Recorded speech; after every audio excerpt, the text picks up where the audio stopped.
Hostess pilot కావాలి అన్నది మీ కల అయితే Aero Falcons aviation academy admissions కోసం డిస్ప్లేలో కనిపిస్తున్న నంబర్స్ కి కాంటాక్ట్ చేయండి.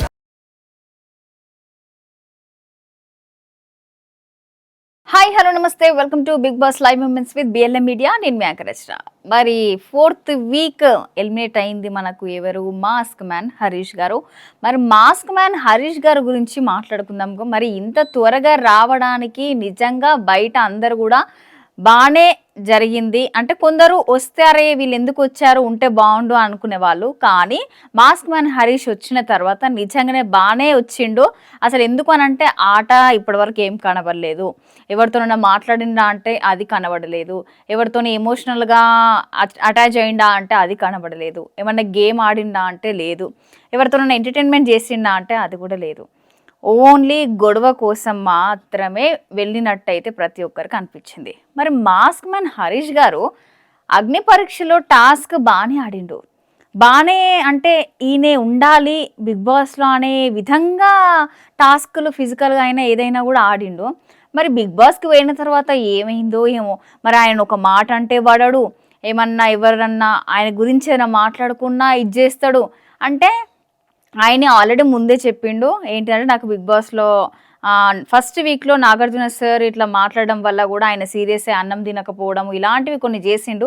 అయినా కూడా నాకు సార్ ఒక రెండు మూడు సార్లు అంటే 3 వీక్స్ అంటే కామన్గా 3 వీక్స్ ఛాన్స్ కూడా ఇవ్వడం జరిగింది హరీష్ గారికి. అయినా కూడా ఆయన దాన్ని ఉపయోగించుకోలేదని చెప్పుకోవచ్చు. చాలామంది ఏంటంటే ఆ వీక్కి మరి నాకు సార్ చెప్పిన మాటల్ని తీసుకొని దాన్ని కొంచెం పాజిటివ్గా తీసుకొని ముందుకు వెళ్తుంటారు. కానీ హరీష్ గారు డైలీ ఇంకా రోజుకి అయితే తగ్గిపోతున్నారు, కానీ టాస్క్లా ఎక్కడ కనిపిస్తలేరు.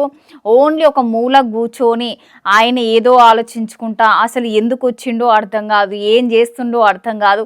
లాస్ట్కి అయితే అందరు కూడా చాలామంది ఏంటంటే చాలా నెగిటివ్ కూడా బయట పోట్రే అయిపోయింది. హౌస్ మేట్స్లో కూడా చాలామందికి కూడా హరీష్ గారు అంటే నచ్చరని చెప్పుకోవచ్చు. ఎందుకనంటే నిన్న జరిగిన దాంట్లో సో ఫ్లోరా గురించి అంటే కొంచెం తను గేమ్ కాకుండా కూడా ఇంట్లో పనిచేసేది, కానీ ఇద్దరికి బ్లాక్ బ్యాచ్ కూడా ఇవ్వడం జరిగింది, అది మనం చూసినాం కూడా.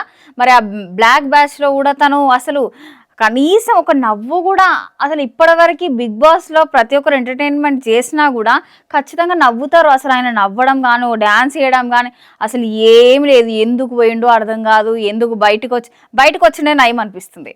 ఎందుకు అనంటే లోపడుండి ఏదో ఇంట్లో టైంపాస్గా ఏదో ఒక మూల కూర్చొని ఇంట్లోనన్నా కొంచెం అటు ఇటు ఫ్యామిలీతో మాట్లాడతాం, కానీ లోపడి పోయిన తర్వాత అసలు ఎవరితో మాట్లాడు, ఎవరైనా దగ్గరకు వస్తే చిదరిచ్చుకుంటాడు. ఇక సంజన ఇంకా హరీష్కి అయితే అస్సలకే ఒక నిమిషం పడదు, నువ్వెంత అంటే నేనెంత అన్నట్టు. అంటే కొన్ని మాటలు ఆయన అంటే మాత్రం పక్క వాళ్ళు తీసుకోవాలి, కానీ పక్క వాళ్ళు అంటే ఆయన ఒక్క నిమిషం కూడా తీసుకోడు. అంత సీరియస్గా ఇంట్లో కూడా ఉంటాడా, మరి ఇంట్లో కూడా ఇలానే గొడవ పెట్టుకుంటాడా అని అనిపిస్తుంది అప్పుడప్పుడు. ఎందుకనంటే మనం రియాలిటీగా బిగ్ బాస్ రియాలిటీ షోలో చూసినాం కాబట్టి ఆయన ఇప్పటివరకు నవ్వడము ఒక్కసారి చూసినట్టున్నాం, అది కూడా నాకు సారు బలవంతంగా నవ్వించిండు. నిజంగా అసలు ఆ బలవంతంగా నవ్వించుడు కూడా ఆయన హ్యాపీ మొత్తం లోపల నుంచి నవ్వలేదు, ఏంటి నార్మల్గా అట్లా స్మైల్ చేసిండు. నిజంగా అసలు ఆయన ఇంట్లో కూడా ఆ విధంగానే ఉంటాడని అయితే అనిపిస్తుంది. కానీ వాళ్ళ వైఫ్ బాగానే ఉంటాడు ఇంట్లో, అలాంటిది ఏం లేదని కూడా చెప్తుంది. కానీ మరి హరీష్ గారు లోపల ఎందుకు అలా ఉన్నారో, ఎందుకు మనసులో అన్నీ అలా పెట్టుకున్నాడో అయితే మనకి ఇంకా అర్థం కాలేదు. ఇక అర్థం కాకుండానే అలానే జరిగిపోయి నామినేషన్స్లో ఉన్నాడు. అలాగే ఫస్ట్ నుంచి నామినేషన్స్లో ఉన్నాడు, కానీ కొంచెం 3 వీక్స్ కొంచెం అయితే అందరైతే మేబీ చెప్పలేము, ఇంకా ముందు టాస్క్లు ఆడి ఉంటాడు కావచ్చు, బాగానే చేస్తాడు కావచ్చు అనే విధంగా పబ్లిక్ కూడా ఓట్ వేయడం జరిగింది. ఆ ఓటింగ్కి నిజంగా అసలు వాల్యూ లేదనిపించింది.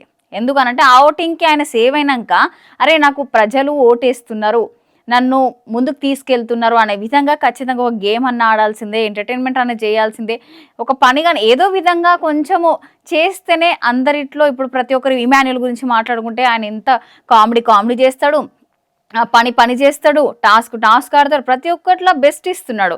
సో ఈయన ఒక్క దాంట్లో కూడా ఇచ్చినా కూడా బాగుండేది అని అయితే అందరికి అనిపించింది.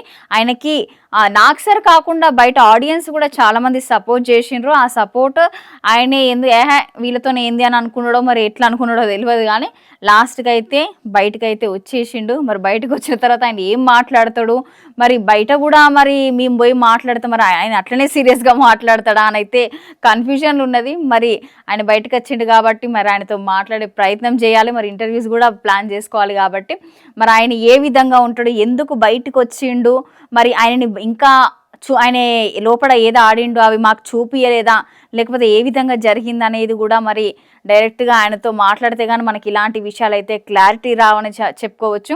మరి 4th వీక్ ఎలిమినేషన్ మాత్రం హరీష్ గారు అయిపోయారు. మరి నెక్స్ట్ వీక్ మరి ఎవరు ఎలిమినేషన్ అవుతారు, మరి రేపు ఎపిసోడ్లో ఏం జరుగుతుంది, మళ్ళీ నామినేషన్స్లో ఏం జరుగుతుంది అన్న విషయాలన్నీ కూడా మళ్ళీ రేపు మాట్లాడుకుందాము. మరి అప్పటి వరకు చూస్తూనే ఉండండి big boss live moments with BLM media.